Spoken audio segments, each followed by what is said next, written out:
Hi guys, welcome back. I thought I'd start today's video just to showing you some of the challenges that I'm up against besides building a car, is the weather. I mean, as you would have seen in one of the other videos, I think last video we were out in the rain getting very wet. This is part of what I'm having to deal with. You can hear it on the roof of the van. It is absolutely hammering it down. Thankfully, I do have a garage that I can put it in tonight, so I'm going to try and get out, push the car. I'm on my own tonight. There's no helping hands today. Dean's off out elsewhere, so I'm going to try and attempt to push this car in the wet into the garage, and then hopefully once I'm in there I'll get started. It is now what is it? It's 8:15 already, so like it's really late for getting started tonight. But I thought I'd get down here and crack on, otherwise this car ain't going to get built. So I'll get this car moved in. I'm going to end up very wet, but I'll see you once we get it inside and in the dry. And tonight the plan is to get the engine mounted in the car.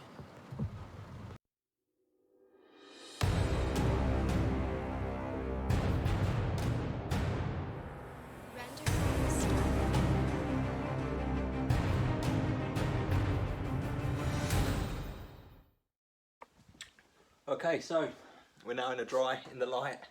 Luxury this is compared to the other few nights we've been working on the car. Dark, little light hanging up by a bungee cord on the between the edge of the garage and the fence. It's not ideal, and especially last week when we had the old extension lead and stuff out in the rain. It was quite a hazard by the time we finished with the welder out there and the extension lead. It just wasn't ideal. So given the state of it tonight and the fact that I do plan on working a little bit later tonight, because it is obviously I got started late, it's stuff I want to get done, so I'm going to try and work probably till about midnight tonight. And obviously if I'm inside the garage here and I can get that shutter shut in a minute, the noise for the neighbours should be a little bit less, so I'll be able to get away with a bit more. But moving right into it then, the first thing you'll notice about the car since the last time you spoke is that the front is now fully welded, fully in position. All the shut lines on the front. We spent quite a lot of time. I'll just turn it around so you guys can see a bit better. You can see we managed to get our shut lines on the front reasonably, well, I'd say probably a bit more than reasonably, to be honest. They're actually really quite good, considering all of these panels apart from the bonnet are reproductions, and as probably any of you that have done any panel work on an old Ford of any sort, Mark 1 Escort, Mark 2 Escort, Fiesta 1, 2, probably even the Mark 3 Fiestas as well, is that repro panels are shocking when it comes to original fitment. So I'm needless to say, I'm really quite happy with how it came out. This one was a little bit further off. You can see we've had to do a bit of fettling on the front there, so that will need probably need a bit of a filler job or something over the top. We'll work that out when it comes to actually getting the car off the paint and stuff. But for now, yeah, it's getting there. The front is on, the bonnet is on. Albeit we do need to just work out the fixing points on the front, because it still needs to shunt back and everything. But it was about 11 o'clock at night the other night, and we just threw the bonnet on just to get something over the top to try and help with the rain ingress. If I open this up, you'll also see what we managed to get done the other night, the very start of, and if you follow me on Instagram you would have already seen this, but there is an engine in the hole, albeit it's not mounted, it's just sitting on a trolley jack at the moment. But yeah, real happy with how all the panel work came out. This panel over there from Steve was a lovely fit. Had to just trim it down a little bit because it was oversized, but spot on work from him there. And then also you can see this is the original. We just extended the piece at the front where it had rotten out there with a bit of plate still. So real happy with how it all come out. The fitment's really nice. It's rigid. It's probably better than when I very first got the car. So I'm really happy with that. I'm saying a lot tonight, I've noticed. I know some of you guys have picked up on that before. You're probably sitting there thinking, yeah, he's at it again. Anyway, engine time. So this is going in tonight. We've got to get the mount there.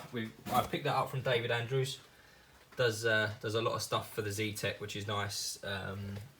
Yeah, all sorts of things. Z-Tech alternator, pulleys, which I've got somewhere in here, I don't know where that is, but like a relocation bracket for the alternator. He does recently started doing the blanking caps for the breather down there. I've been chatting to him this week about maybe getting one of those with an AN12 made up, so I can just hook that up to my catch can rather than have that great big baffle thing that they come on there. on the standard engines. Obviously we've got the IB4 gearbox back in, because this here obviously is the factory, well, semi-factory mount. Actually ended up ripping a mount in half and we were a bit stuck, so we just welded a nut and a washer in there just to get us by.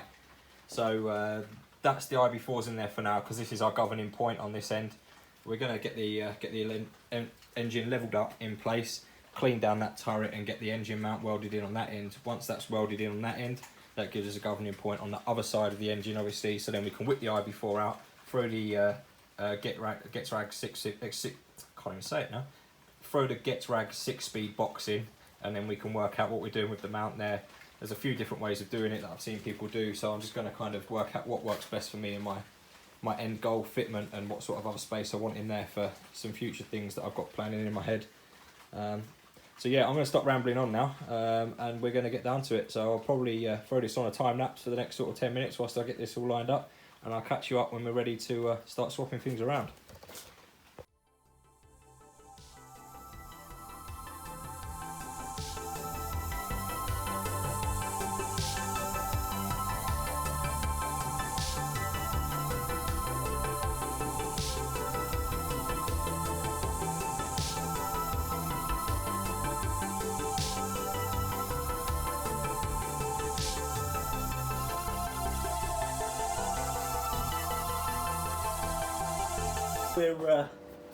We're now ready to start tacking in. As you can see, I've levelled the engine off using the two levels here. One's across the strut tops, one's across the block, and then I've had another reference on the wings, but that is slightly out as to be expected. So we're going to go ahead and get this tacked in now, and then I'm going to drop the engine out completely so I've got enough room to work. I'll bring the camera in closer. As you can see, we've got a little bit of fab work to do up here where there's a nice big gap. I can get my hand right down there. And that's just because of where we've cut the relief for the Z-Tech originally. I was a little bit overzealous with the size of it. So I'll get this tacked in and I'll show you guys where we're at after that.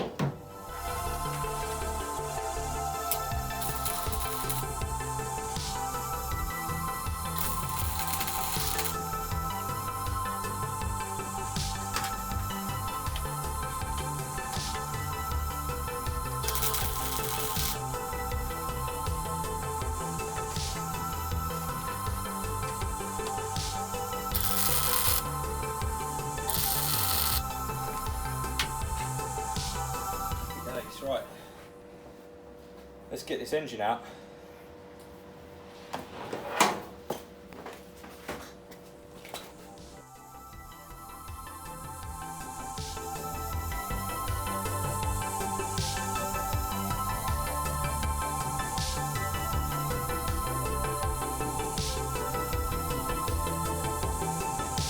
So yeah, if anyone's wondering how to remove a Z-Tech engine from a Fiesta without an engine crane, well, a short block anyway, didn't have the head on it.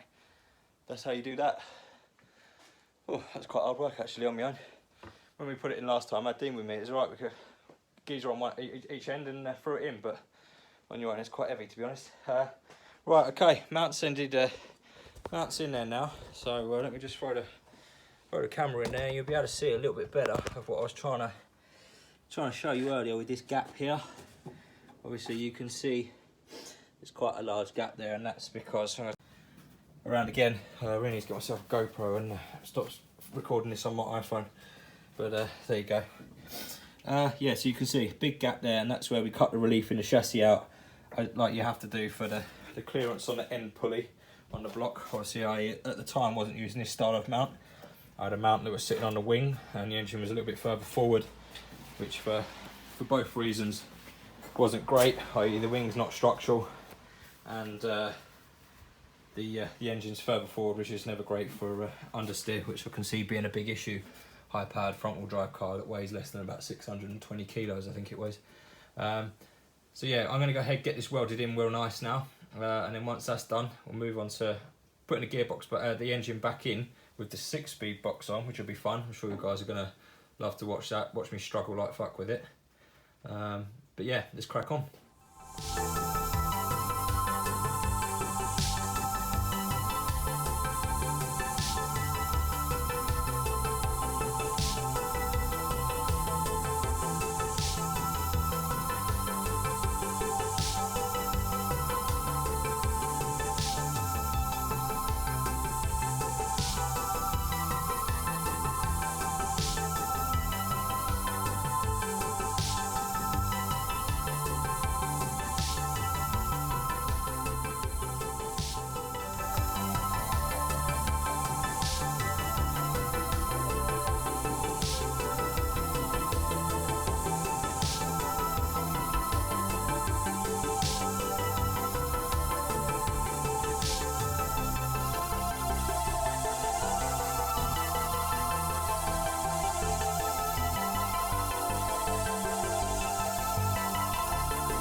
Okay, so childish humour aside, I'm no professional welder, but I'm fairly happy with how that's come out there. It's a little bit gobbly. There were that's where my tack was, so it's laid a bit thick over the tack. I probably should have welded up to each side rather than trail through. And then that's the side welded on the back there. A little bit off the mark at the bottom, but once the engine's in, you won't see it, so I'm not going to complain too much about that. Next part is I'm going to have to get on and weld me up, cut me up a bit of plate that's going to go in that bit there, just to tie that front edge back to the chassis, and then that's it. That's the front half done. We'll get the engine back in, get the box in, and work out what we're going to do at this end. Okay guys, so just did this bit off camera. I've not filmed it because it's not the most exciting, and most of you, I would guess, probably know how to make cardboard templates and how to transfer them to a piece of steel. Essentially that's all I've done. I'm just giving it a quick clean up on the edges that are going to be welded now. So essentially that's my piece there. It's cut out to mirror the frame, the chassis rail there, and then that's just going to sit in the side there, weld up, and then that will just tie that back edge all the way back to the chassis again. So although to be fair, I mean this is fairly solid anyway, but the less movement the better. Obviously if we decide it is going to be a naturally aspirated engine going in it for now, but there may be dreams of grandeur and 1,000 horsepower V8 or whatever, I don't know. No, but just do it once, do it right. So I'm going to get this welded in now, and then we're one step closer.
Guys, you're gonna have to excuse the sweat, but we have the block back in.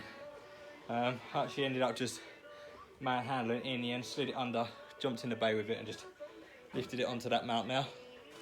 I've got the get rag box down there ready to go in, which I'm trying to work out what's heavier, to be honest, that box or the block. It's definitely there's somewhere in there, either that or I'm just so knackered from lifting the block in that the box feels 10 times as heavy as it would do. So yeah, I'm going to put this one, put the camera up there so you guys can see this one, and we're going to lift the box up and over the wing and hopefully just slide it in. That's the plan. I really should buy myself an engine crane, you know. Probably would work out a lot easier, but there you go. Right, let's crack on, see what we can do.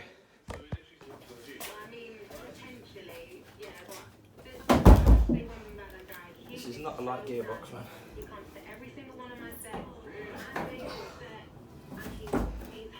You're either about to watch me put a gearbox in a Fiesta, or you're about to watch me drop a gearbox on my leg and cry. Either way, should be entertaining for you guys. What's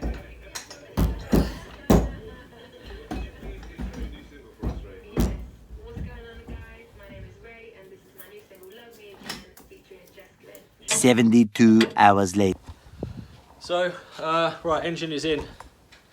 This is we're obviously another week along, another Monday night. I got so late the other night. By the time I got to where I got, said in the beginning of the video that I'd planned to work late, and I did. I think it was about 12:15, 1 o'clock in the morning, something like that. By the time I left, so the garage is a complete mess, as you can see over there, because it got so late.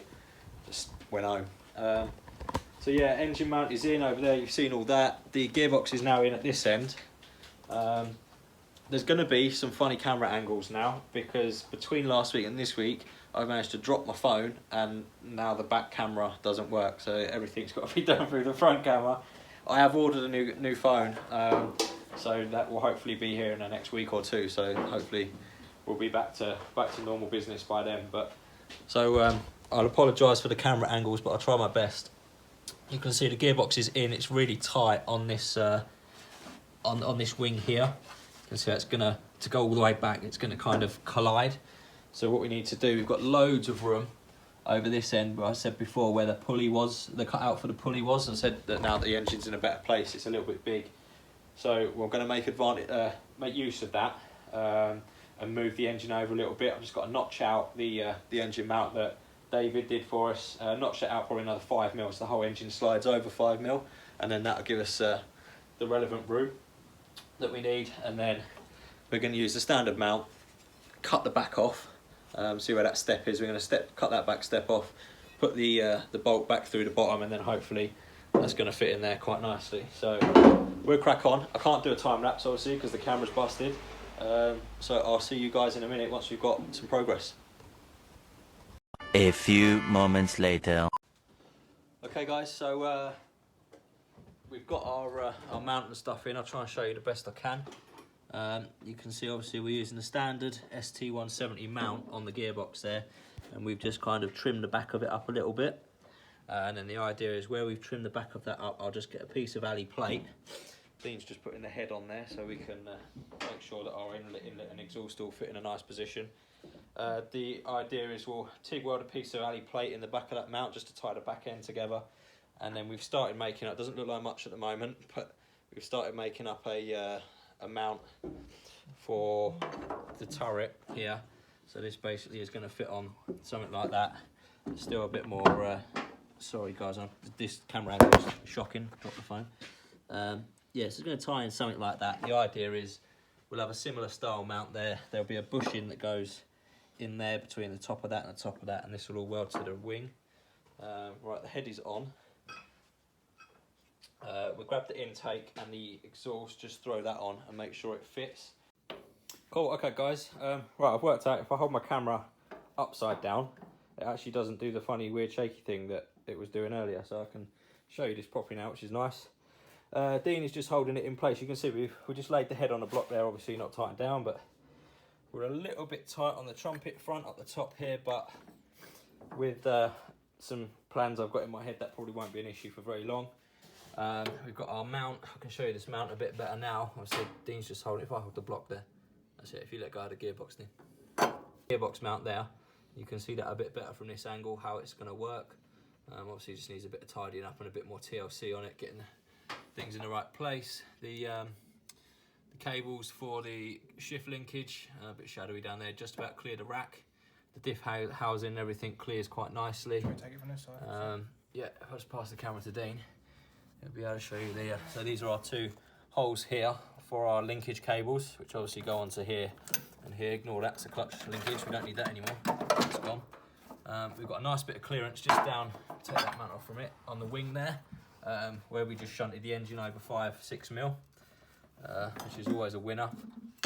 And along the front here, on the exhaust, obviously I get my whole hand in there, loads more room than we ever had before between the manifold and the radiator there. So yeah, all in all, it's all looking reasonably nice. If I just take the camera back, I'll show you On this end down here, you can see plenty of room between the pulley and the chassis still. It's a little bit dark. There's actually a gap between the pulley and the block, so the pulley's going to go that way towards the block about 5mm more. Obviously our mount from David there, the old Fiesta Centre style mount, if that's what people still refer to them as, is in there. So all in all, I'm fairly happy with how this is coming out. The last three things to do obviously is finish the gearbox mount now, and then we've got to put the cradle in, which is over there, which is a standard gear 1.3 gear cradle. Once that's in place, we've got to make up some couple of torque mounts for the bottom of the gearbox and the chassis to stop that from rocking around, because this will just rock backwards and forwards like there's no tomorrow. But apart from that, I'm going to end the video off here because I think we're probably about 25 minutes in already. And like I say, I like to keep them about 20 minutes long. So that is roughly where I'm at with fitting the 6-speed. And next time I see you, we'll have all this buttoned up. And what's then? What's next on my list then? I'm not sure what's next on my list then. I'll have to have a look and see. But guys, the list has been covered over with other bits and bobs. It has, yeah. It's got a washing machine in front of it at the moment, so there you go. As always, comment, subscribe, let us know what you're thinking. And for those of you that have watched till the end, obviously we're in the garage at the moment. Certain circumstances, it's not going to be in the garage for the majority of the winter. So if any of you guys have got pop-up gazebos that you use regularly, recommendations for quality ones that are fairly reasonable price, probably around the £100 mark, would be great, rather than me just picking one and seeing how it go. Give us some recommendations for that. Let us know what you think on the build there. There is a little update coming on Dean's Mark 1 Escort. If any of you haven't seen the introduction to the Escort, go and check that out now. I would advise us a great little video. It's a good little build he's got going over there. He filmed us an update the other day, so that's coming as well soon. Once this is done, actually, I'll tell you what we'll do next. We'll do the exhaust. We'll make an exhaust for it. So yeah, stay tuned for that, guys. Thanks for watching. Appreciate it. See you again.